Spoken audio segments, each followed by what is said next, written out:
Well, this is a genuinely painful obituary, not because I don't know this person, but unfortunately, I know this person all too well. Well, I never met Horowitz, thankfully, in real life. He's a real piece of work, but am I familiar with his writings? Unfortunately, yes. I've read quite a few of his books, and I'm glad to say it's only a few of them.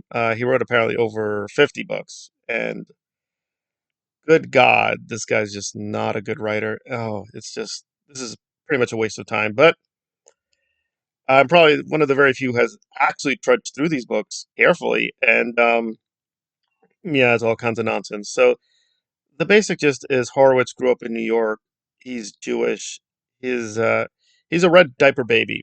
For those who don't know what that means, basically, it's the son of or daughter of American communists. So his mother and father were dedicated communists from the Stalin era.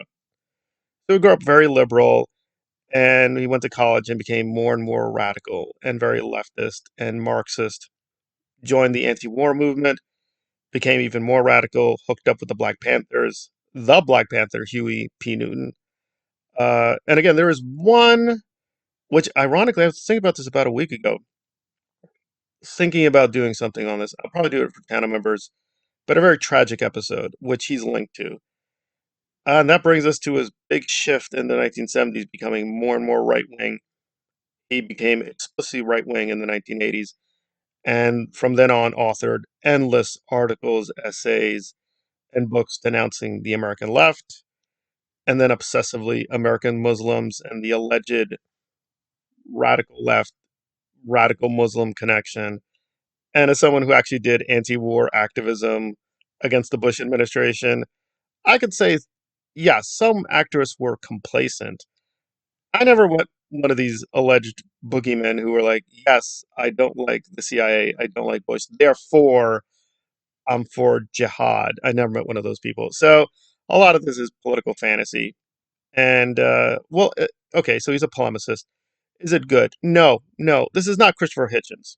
Like, Hitchens also became critical of the left.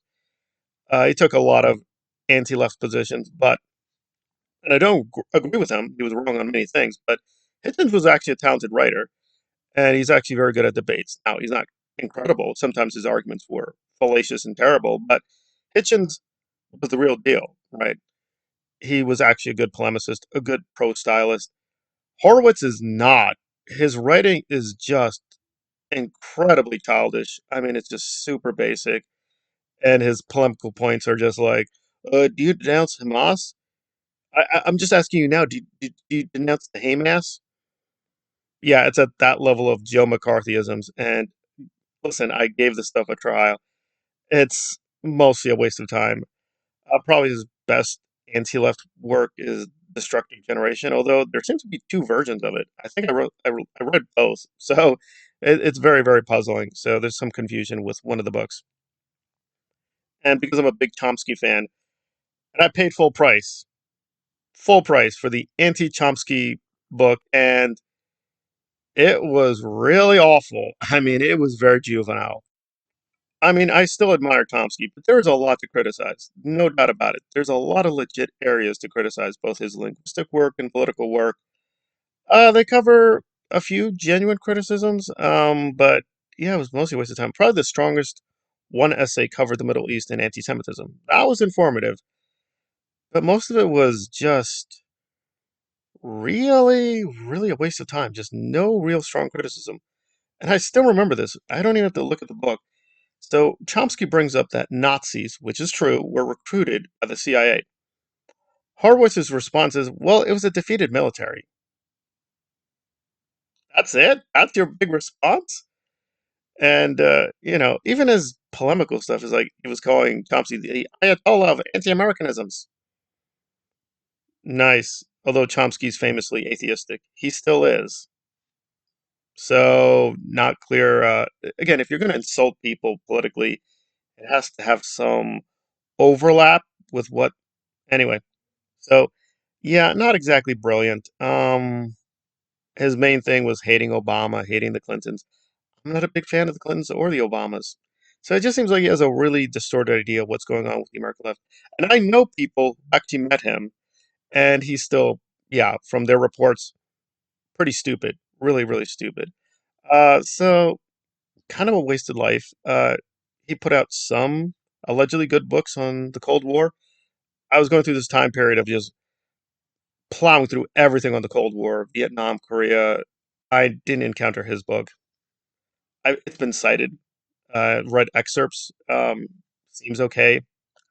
The position now is very moderate that the CIA in America had undue influence in many countries during the 40s, 50s, and 60s. That's now been documented over and over again. So, yeah, kind of a waste of time. His last stuff was pro-Trump, of course, and very hypocritical because he mentored a lot of these current people, like Candace Owen. Candace Owen says, "Yeah, my career started with Horowitz," and he supported her when she was anti-black, her being critical of black people, black policies, affirmative action.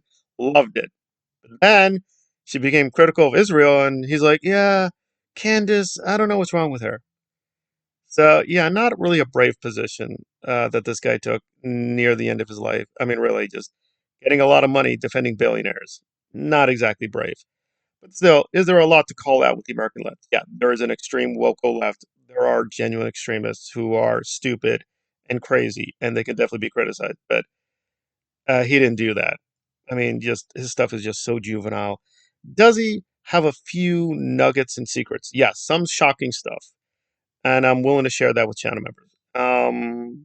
But even for free, it's like, yeah, no, that's alarming. Those ties are definitely alarming.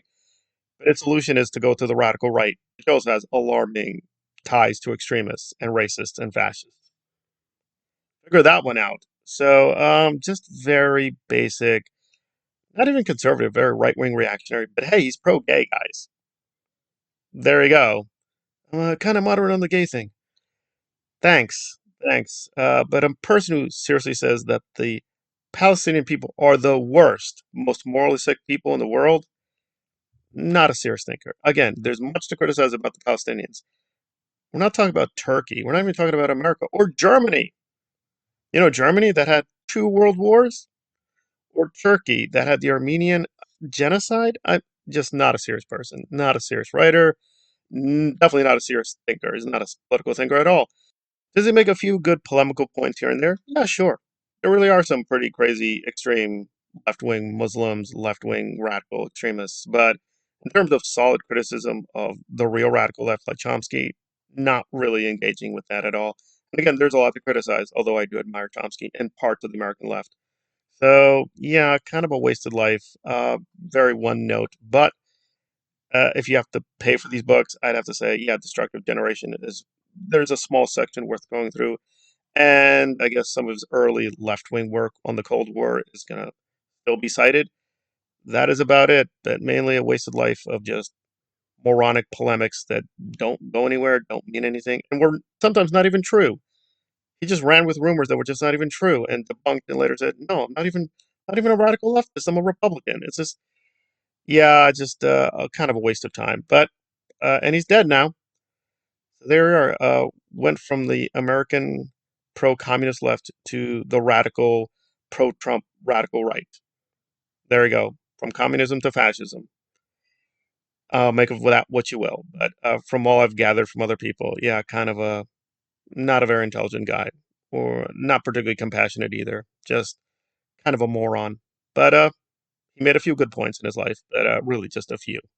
Very, very few.